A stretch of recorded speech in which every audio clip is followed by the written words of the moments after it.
Bom, estamos aqui hoje para entrevistar o Robson Fagiani, o repórter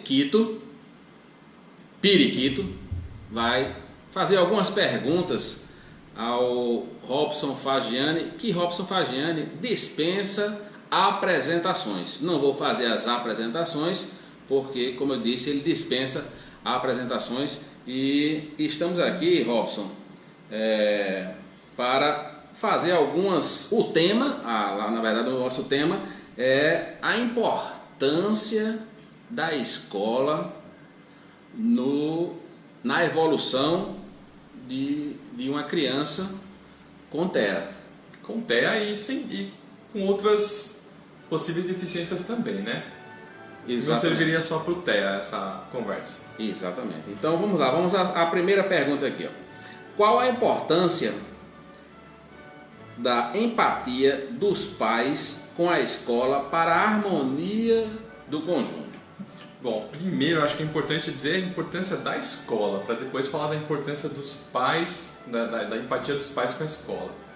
A escola é o local social por excelência, né? É um local pedagógico onde está todo mundo lá com material de aprendizagem, com um ambiente próprio para isso, mas é principalmente para a criança com TEA um local social, onde ela vai encontrar crianças da mesma idade, que se comportam adequadamente, que mostram o que é o jeito certo e o errado de fazer. Isso serve como um exemplo muito positivo. E a empatia dos pais com a escola é essencial, porque se os pais não confiarem na escola, não vai dar certo. A escola vai desconfiar, não vai ver os pais com os bons olhos, isso vai acabar passando para o filho também. Então é importante que haja uma relação de confiança, uma relação de amizade, em que todo mundo possa conversar para atingir o objetivo comum, que é a evolução da criança. Isso. Acabou de chegar outra pergunta aqui, ó. Então, a segunda pergunta é: quais os requisitos ideais para uma escola inclusiva? Olha, não existe escola perfeita no Brasil ainda para crianças especiais. Para mim, o principal requisito que uma escola tem que ter é boa vontade. Porque é preciso aprender, nenhuma escola sabe, o governo exige que as escolas absorvam as crianças, mas não dá ensino para isso. Então muitas vezes o professor não sabe mesmo, não é maldade. Exato. Mas se tiver boa vontade, se souber procurar informações, se quiser procurar informações, consegue. Então eu diria que o primeiro requisito é boa vontade.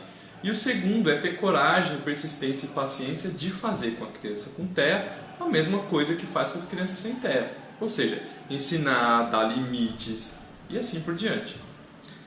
Ótimo. Vamos outra aqui, ó.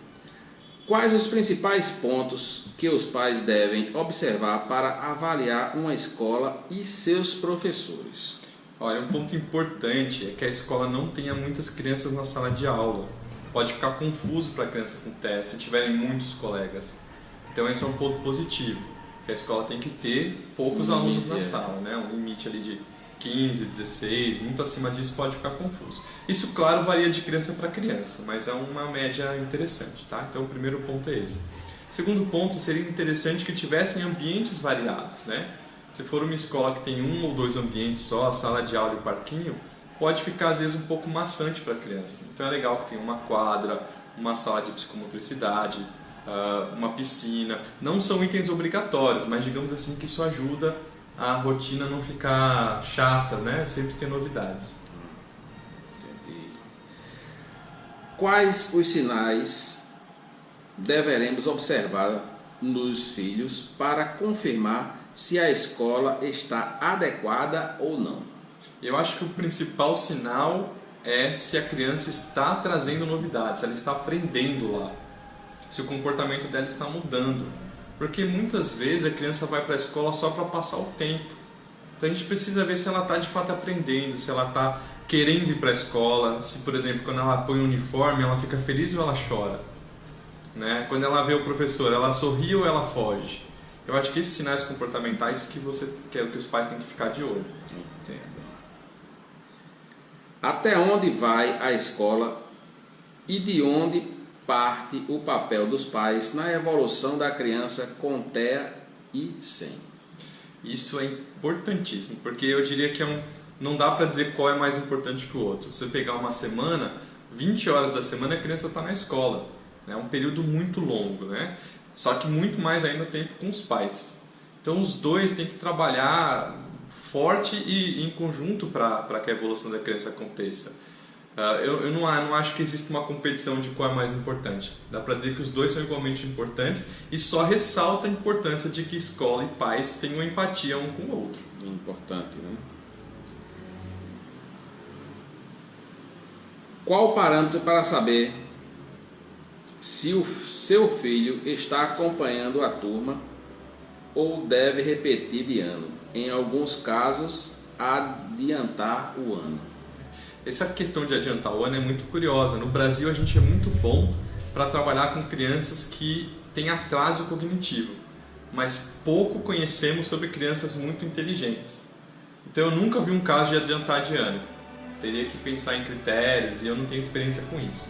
Agora, atrasar ou não um ano depende de vários fatores, depende da idade da criança. Então, por exemplo, se ela estiver passando para o Fundamental 2, em que já são vários professores, um para cada disciplina, mas ela ainda não consegue fazer operações básicas como leitura, compreensão de texto, não vale a pena passar. Agora, se ela for uma criança que está começando a acompanhar os colegas, ainda que acompanhe 20% do que os colegas fazem, às vezes vale a pena passar de ano para que ela se mantenha na turma. Igual eu falei, a escola é principalmente um local social. Né? Às vezes o critério tem que ser mais social do que cognitivo, com exceção, como eu disse, dessa passagem para o Fundamental 2, em que começam exigências muito, muito maiores. Tá? Em geral, meu critério, resumindo, é mais social do que cognitivo. Ótimo. E assim, o ensino no período integral ou parcial? Isso também vai depender muito de cada criança, mas eu diria que o melhor é parcial, para que ela tenha acesso a outras coisas. Geralmente as crianças com TEA têm terapias, então visitam fonoaudiólogo, terapeuta ocupacional, elas precisam desse tempo para essas terapias, né? Então eu geralmente, meus clientes eu aconselho que seja parcial e não integral. Vamos ver, acabou de chegar outra pergunta aqui, ó. Qual a idade ideal para ingressar na escola? A mesma idade das crianças típicas. Chegou na idade, vai para a escola. Sem distinção nenhuma. Sem distinção. Comportamentos, problema na escola, o que fazer? Bom, existem um monte de comportamentos problema. A escola tem que ser honesta. Se ela não souber lidar com o comportamento problema, procura ajuda. As escolas, como eu disse mais cedo, não têm muito conhecimento. Só que parece que elas querem resolver tudo sozinhas. Então a escola precisa procurar ajuda de alguém que entende. Porque muitas vezes a escola tenta ajudar e atrapalha. Vou dar um exemplo. A criança começa a fazer uma tarefa e reclama da tarefa, a escola faz a criança sair da sala para descansar um pouquinho, para ficar mais tranquila. Só que a criança aprende que então basta ela fazer barulho, basta ela fazer alguma coisa inapropriada, que ela sai da tarefa. Ou seja, a escola parece que está ajudando, mas está atrapalhando. Então é muito complicado, Periquito, dizer o que fazer, porque cada caso é diferente. O que eu quero que as escolas saibam é que elas têm que procurar ajuda se elas não tiverem profissional especializado. E isso às vezes demanda muito tempo e desgaste por parte dos pais. Infelizmente. Qual a importância do cuidador para a criança no TEA e como deve ser o seu preparo para acompanhar a criança? Legal, essa é uma pergunta ótima. Realmente algumas crianças com TEA precisam e têm direito a um cuidador. E a escola, pela lei, deveria arcar com as despesas disso. Nem sempre é assim, alguns pais preferem fazer arranjos financeiros por fora, mas a escola tem essa obrigação de fornecer quaisquer meios necessários para que a criança tenha um bom desenvolvimento escolar. Isso inclui um cuidador. E esse cuidador, ele tem que ser preparado por algum outro profissional especializado. Então, por exemplo, se a criança faz TEACH, então tem que ter um profissional do TEACH que vai treinar essa criança. Se faz ABA, tem que ter um profissional do ABA para ensinar como cuidar dessa criança. Mas basicamente, dizendo de uma forma bem geral, o papel do facilitador, ou do cuidador, ou do AT, é facilitar que a criança siga toda a rotina escolar e aprenda do mesmo jeito ou da forma mais parecida possível com os colegas. e inclusive cobre dos professores da coordenação que ele seja tratado da mesma forma que os colegas. Bom, então outra pergunta seria: escola e aba, como caminharem juntos? Essa é uma ótima pergunta. Existem vários modelos quando a escola encontra o aba, né? Então, um modelo é que parte da terapia aba aconteça na escola. Então, por exemplo, a criança ainda não fala bem inglês, nem fala o português direito, então pega aula de inglês para ensinar um pouco de terapia aba lá. Outro modelo é simplesmente que a T ou a professora seja treinada por um profissional aba para dar conta das demandas escolares. Tá? Então, é o modelo que a gente acabou de falar da cuidadora, né? O que tem que acontecer em geral é que ou a escola tenha um profissional aba, o que eu nunca vi acontecer no Brasil, ou que contrate um profissional aba, o que eu acho que seria o ideal, porque as escolas têm que começar a tomar iniciativas de procurar ajuda e não só depender dos pais, né? Mas a gente vê, só interrompendo um pouco aqui, tem algumas escolas que já estão procurando exatamente entrar nesse campo aí, que é um campo que é vasto, e a gente vê até o seu próprio curso, a gente está vendo professores de escolas já se matriculando. Hoje nós fomos a uma escola e essa escola já tem interesse na próxima etapa do curso, que vai ser o novo curso que vai iniciar agora em novembro, não é isso? É isso aí. Aí, quase que uma obrigação curricular do professor hoje em dia. Vai ser uma necessidade, já é lei, né, pessoal? Já é lei. Então agora as escolas têm que correr atrás para dar conta disso. Então o ideal que a escola tem que fazer é isso, procurar cursos ou contratar um profissional que treine a equipe dentro da escola mesmo. Por que a escola não toma essa iniciativa? Que faça um multiplicador dentro, né? Faça um multiplicador dentro da escola. Né? Hoje em dia tudo depende muito da iniciativa dos pais, tinha que partir um pouco da escola também. É lei, é obrigação. Vamos à última pergunta aqui, para não se tornar muito longa aqui a nossa entrevista. Como a escola pode obter as informações de comprovação científica do aba, Robson? Nossa, isso é fácil, Periquito. Primeiro que as escolas podem conseguir essas informações com cursos que ela execute, né? Que ela contrate profissionais para fazer o que ela procure, como o que a gente vai fazer em novembro.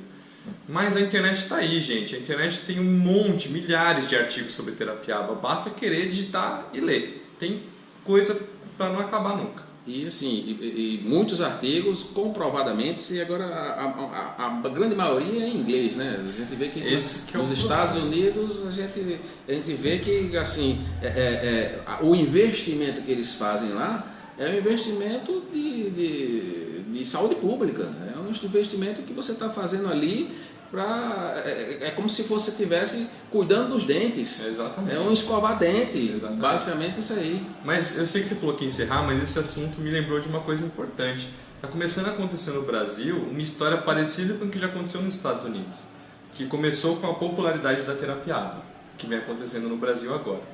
E dessa popularidade surgiram muitas pessoas que não sabiam que era aba e passaram a se dizer terapeutas aba, que está acontecendo no Brasil. O que aconteceu lá então, depois disso? Criaram um certificado de terapeuta aba, para obter esse certificado tem que passar por cursos extensos e muitas horas de supervisão prática. E a gente já está começando a discutir no Brasil uma certificação para cá. A efetividade da terapia aba, no primeiro momento, acaba sendo desastrosa, porque todo mundo quer ser terapeuta aba.